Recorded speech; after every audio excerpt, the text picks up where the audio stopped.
Bismillahirrahmanirrahim. Assalamualaikum warahmatullahi wabarakatuh. My name is Nur Najwa Amni binti Nur Zain. My metric number is 23JB20F1034.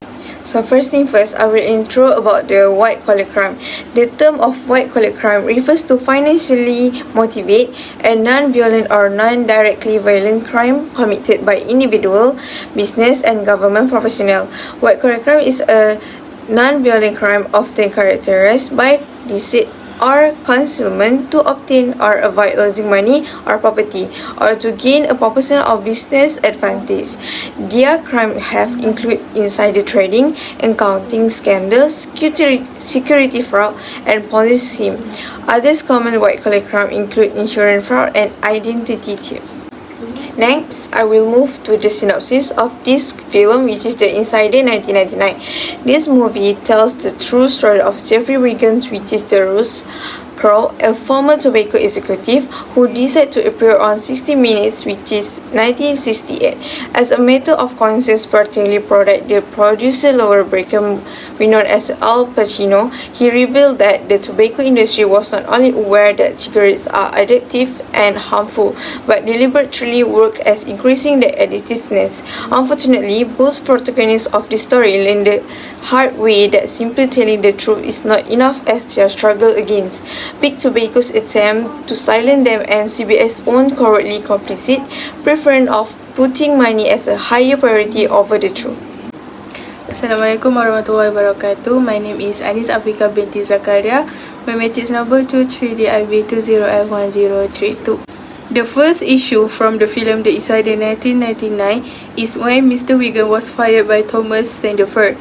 Mr. Wiggins worked as a head of research development for Brown and Williamson Tobacco Company. Lane, his wife, found out her husband was fired and worried about their finances, such as medical coverage, car payments, and payment of the house.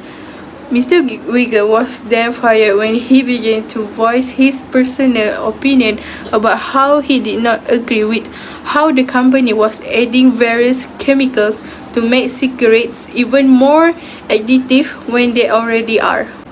Next issue is Wiggins' decision to tell his story about the Brown and Williamson Tobacco Corporation. He could not keep this kind of information from the public, especially after working with healthcare companies before being employed by Brown and Williamson. He felt personally obligated to tell this story because it could potentially save the lives of countless people. Wiggins made the right decision, and many reasonable people would have done the same thing. There were obviously others who knew about the same information but were too scared of the consequences that Wiggins unfortunately had to endure. Last but not least, the movie from The Insider portrays what one man was willing to give up to provide the public with beneficial information. Dr. Jeffrey Wiggins left his work in healthcare for a job with a tobacco firm, Brown and Williamson, to help develop a safer cigarette. The safer cigarette was a public image stunt, and Wiggins was removed from those efforts to research on cigarette additive. Wiggins discovered an additive used to improve flavor, cause cancer, and took the information to the executive to have the additive removed. The executive declined the request and Wiggins was fired from Brown and Williamson. Assalamualaikum warahmatullahi wabarakatuh. My name is Nur Zarina binti Muhammad Zaha. My matric number is 23DIB20F1026. The first solution to solve the first issue is also understand by telling he and his family will endure emotional stress over the threatening behavior of Brown and Williamson and inevitable lawsuit with them. The board is unlimitedly accountable and responsible for the overall Sharia governance framework and Sharia compliance of the Islamic Financial Institution (IFI) by putting in place the appropriate measures that discharge the aforementioned responsibilities. The board is also expected to perform diligent oversight over the effective functioning of the IFI's Sharia governance framework and ensure that the framework commensurate with the size, complexity, and nature of its business. Second solution is there are several ethical philosophies in play here regarding to tobacco companies, and this ethical issue can be explored by analyzing the merit of interplay of relationship.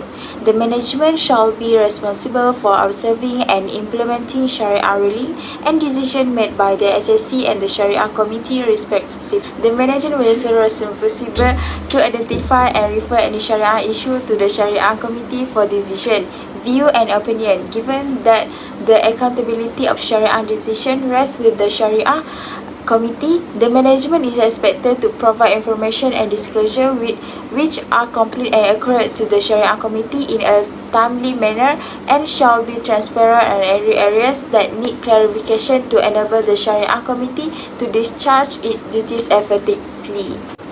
Last one is one quote ethical egoist here and argue that whatever the business of a company is, it is not responsible for its consumer and it is right in selling its product. From the aspect of Sharia committee, is expected to understand that in the course of discharging the duties and responsibility as a Sharia committee member, they are responsible and accountable for all Sharia decisions, opinions and views provided by SC. Assalamualaikum warahmatullahi wabarakatuh. My name is Mahazini Syuhada Faizal. My meter number is 23AB 20F1002. Next, I will present about the implication for the issue from the incident movie. The implication for the first issue is that employees will be fired if they do not listen to their superiors. Mr. Wigan worked as head of research development for Brown and Williamson, the tobacco company. He was fired by Thomas Sandifer in the morning because of his integrity to the company. This is because he voiced his personal opinion about how he does not agree with the way the company adds various chemicals to make cigarettes more addictive than they already are. This effect has affected Mr. Wigan's family, especially in terms of their finance. For example, medical coverage, car payments, and house payment. Next implication is to be brave in taking action to prevent people's life from being in danger. Wigan has decided to tell the story about Brown and Williamson, the tobacco corporation, which adds various chemicals to make cigarettes more active. He could keep information like this from the public, especially after working with a healthcare company before working with Brown and Williamson. He felt personally responsible for telling this story because it has a potential to save many lives. After he decided to do the interview, he learns that he will get criticism, and the tobacco company, they respond by doing a campaign about how bad Wigan was, which had caused his wife to ask for a divorce. For Wigan, he has made the right decision, and many people who have felt reasonable to do the same because there are other people who know the information but do not dare to speak out for fear of the consequences that Wigan received. Finally, the interview season with CBS was broadcast to the public. Last is to be willing to give up to provide useful information to the public.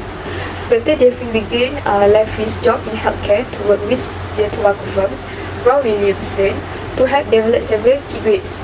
Several key grades are a public image talent, and Wigan has been removed the effort to research cigarette additive.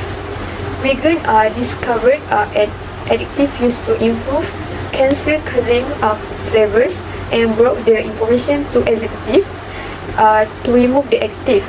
The executive refused the request, and Wigan has fired from Brown Williamson. Last but not least, to sum up, The Insider is based on real story and it's a great one. Its adaptation of a screenplay by Eric Trout and Michael Mann is super and bring the exciting movie to the forefront of attention.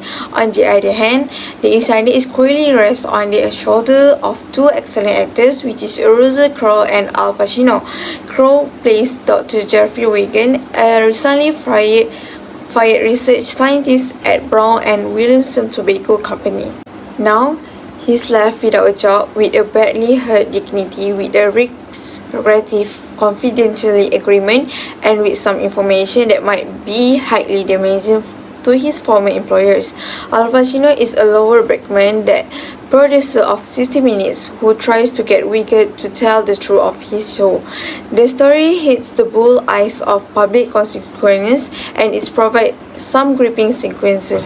It illustrates the inner working of big corporation, both the tobacco industry, which can hardly gain any admirers from people who see the insiders and newscasting. The film gives a detailed account of the use of jurisprudence as a corporate tool and act as a keenly observant character drama. That's all from us. Thank you.